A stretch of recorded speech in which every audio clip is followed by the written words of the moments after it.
Acharya ji, Rishikesh is considered to be the capital of yoga.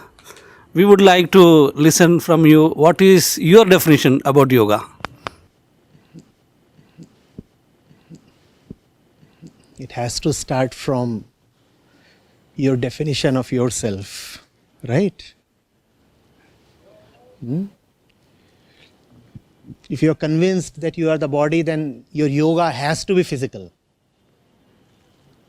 If you are utterly convinced that you are nothing but the material body, then what else can yoga be for you?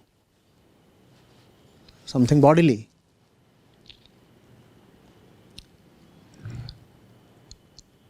But if your primary place is the mind,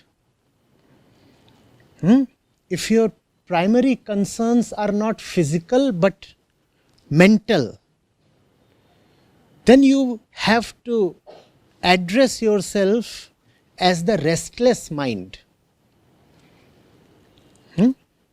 Let's say you have a sour knee, or an inflamed back, or a frozen shoulder. Then you have no choice but to go for the physical kind of yoga, because your trouble itself is physical. So the solution has to be physical, right? Right now I needed water. Had he offered me Ramayana, that would have not helped me. My problem was my throat, not my soul. So my throat needed this material water, I got it. Thanks. So if my knee needs some help or support, then the kind of physical yoga we mainly see in Rishikesh is obviously the right thing.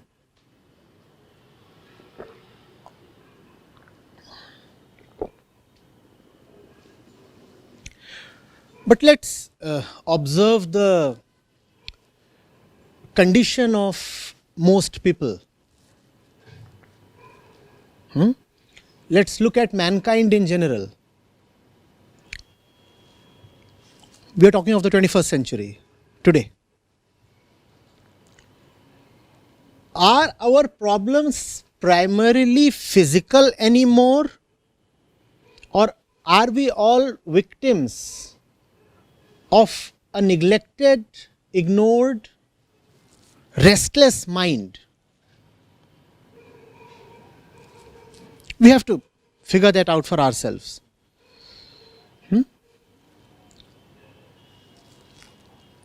Today we have both great advancements in medical science,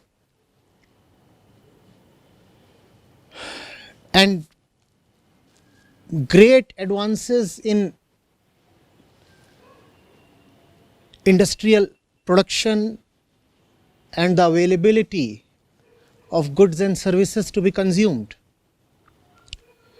If indeed you have a problem with your body, then most of those problems can be taken care of by medical science. Obviously, not all problems are purely physical. A lot of them are psychosomatic. So, if you want to really address them, you require to heal the mind as well. But still, when it comes to an inflamed knee, medical science does have a few answers. Nevertheless, if medical science does not have answers, you can try Hatha Yoga. But where does the bulk of mankind's problems lie?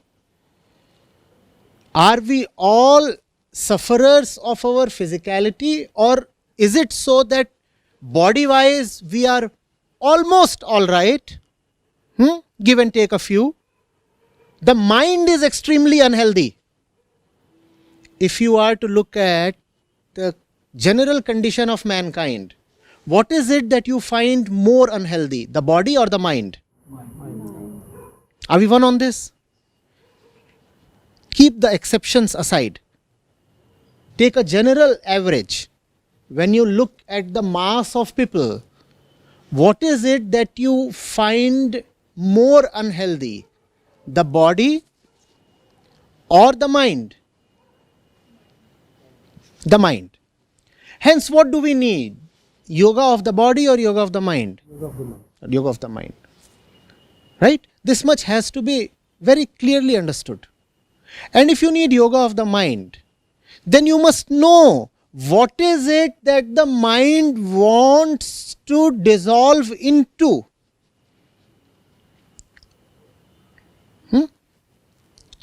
It's a cliche, right? Yoga means union, and then some wise soul would come and say yoga means the union of body, mind and soul, and all kinds of fancy things are said.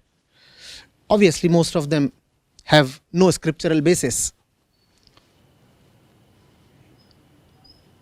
But even literally, yoga does mean union. And if it is the mind that is sick, who is it that the mind wants to unite with? That's the yoga that we want. That's the proper definition of yoga for today. Figure out what is it that you want. The mind is desirous, the mind is restless. It won't really help the mind much if you are busy exercising the body.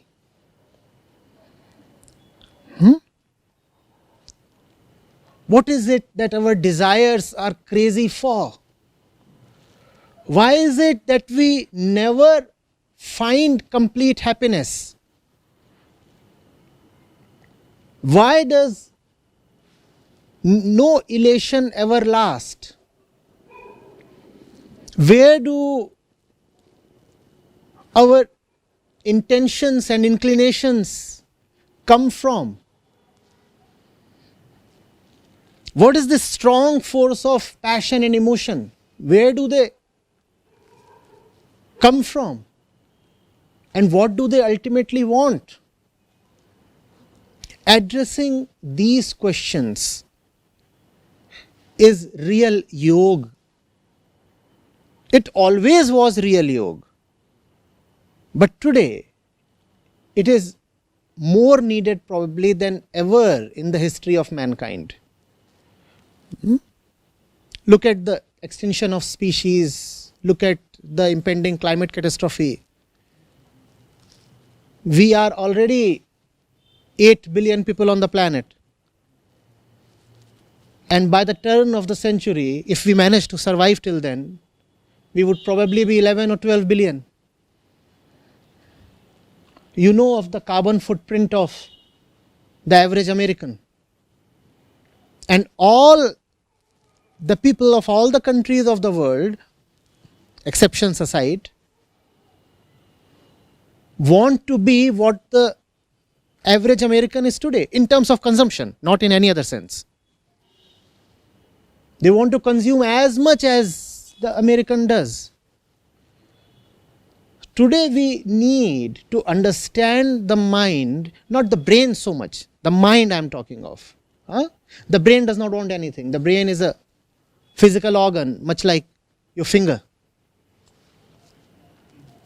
Pre-programmed, not really desirous of anything except its own security and continuation. But what is it that the mind wants? If you do not understand that, then you cannot stop the tendency of mind to keep consuming blindly. The more you consume, the more you approach the utter destruction of mankind itself. That's a historical situation today. So that's the yoga that we need. And only such yoga can save man. Instead, if the word yoga comes to be synonymous with physical exercise, then it's a travesty. It's a joke.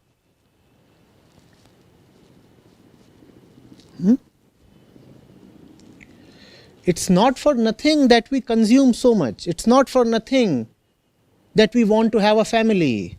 It's not for nothing that the population is exploding. First of all, we are increasing our numbers. Secondly, we are increasing the per capita consumption.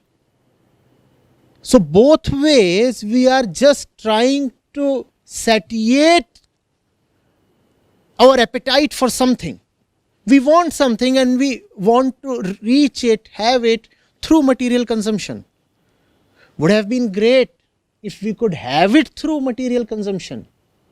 The tragedy is no amount of material consumption seems enough. We keep on consuming. We keep on consuming the river, the tree, we keep on consuming the other's body, we keep on consuming knowledge, we keep on consuming the products of science, the gifts of technology, and yet none of that brings us to any kind of final peace. And all of that is because the mind is in Yog. The mind is separated from something that it desperately wants. So Yog has to be an inquiry into who we are and what is it that we really want.